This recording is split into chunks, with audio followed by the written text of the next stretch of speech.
Palang gabi po sa ating lahat ng mga minamahal po naming kapatid at kaibigan. Sa mapagpalang gabi po sa ating lahat.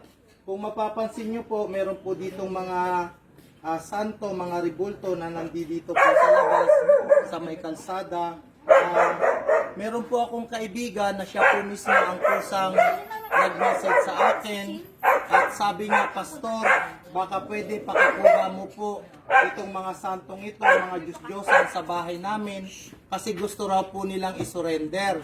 Kasi sabi niya, kung maaari daw na kunin ko sa kanila at para ako na raw po yung mag-dispose, ako na raw po kung ang magbasa para po ma-dispose at maitapon po.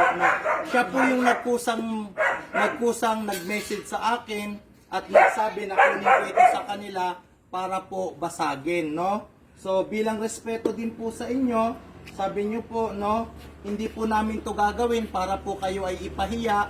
Gagawin po namin ito sapagkat ayon po sa pananampalataya namin, ito pong mga larawan ito, mga Diyos-Diyosan ito, ay wala po silang kapangyarihan o kakayanan para po magligtas ng tao, no?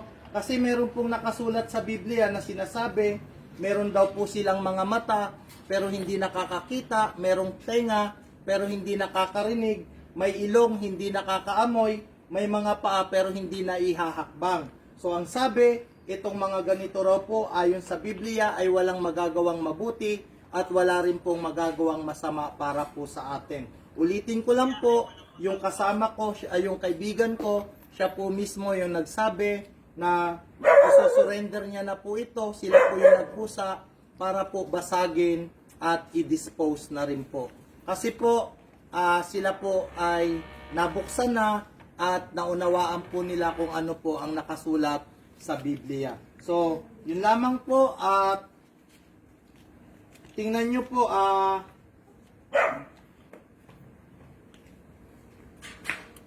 ito po, no? Babasagin na po natin sila, no? Isa-isa po, babasagin na po natin sila. Tika sa. Ulo. Yan po, no? Hindi po namin inaapakan yung religion po ninyo, yung inaaniban ninyo.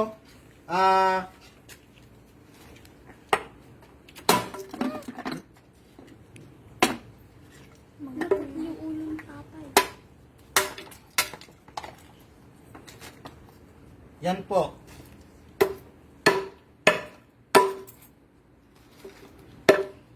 At tika sa. Matibay yung pagkagawa.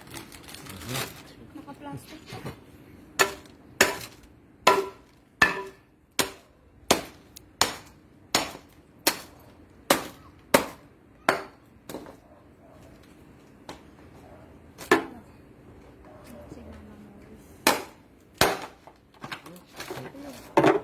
Ano lang pala ito, Pastor?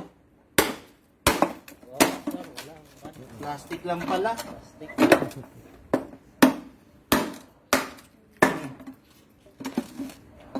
Magkano kaya to?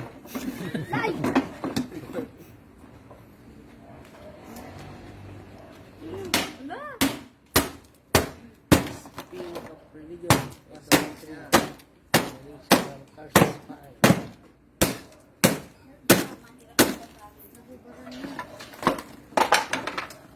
Wala ko. May tigas yan. Parang nagtatadad ka lang ng baka, Pastor, ha?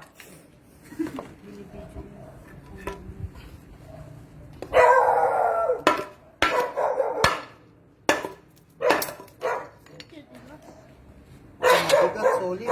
Yan na kuya. Ay, madali lang. Madali lang lang. Mabigat pero madali lang.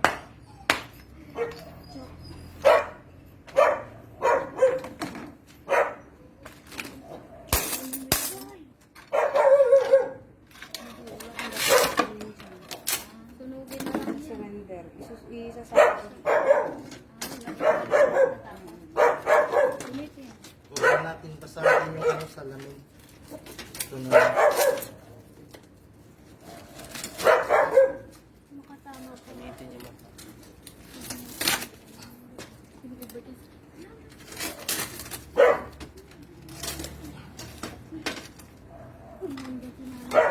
tinanggal ko pa, dito lang pala sa likod.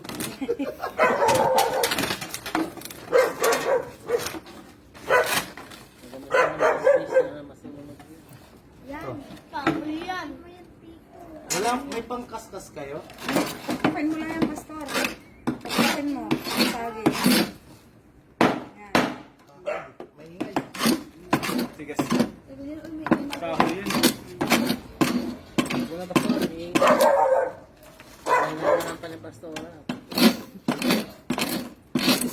Yung isa gagamitin. Gagawin frame sa kasal, pastor. Pwede pa. May ilaw pa pala yung pastor eh. Para sa ulo. Ano?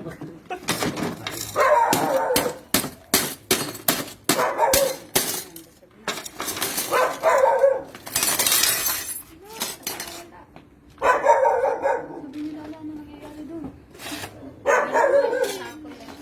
So, yan po, no? Again, ito po ay kusang sinurrender po sa akin. Siya po mismo ang nagsabi na kunin ko po ito sa kanila kasi gusto niya na raw pong isurrender at gusto niya pong ipabasag. So, yun lang po.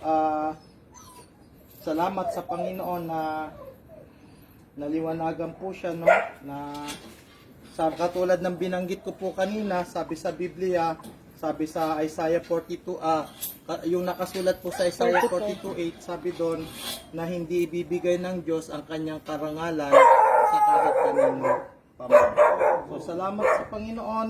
At ito na po siya, didispose po natin siya. Again, ito po ay para po sa paniniwala po namin na yung mga ito po, mga ganito po ay hindi po dapat sinasamba, nilulukuran, dinadasalan, o ano man pong dapat gawin.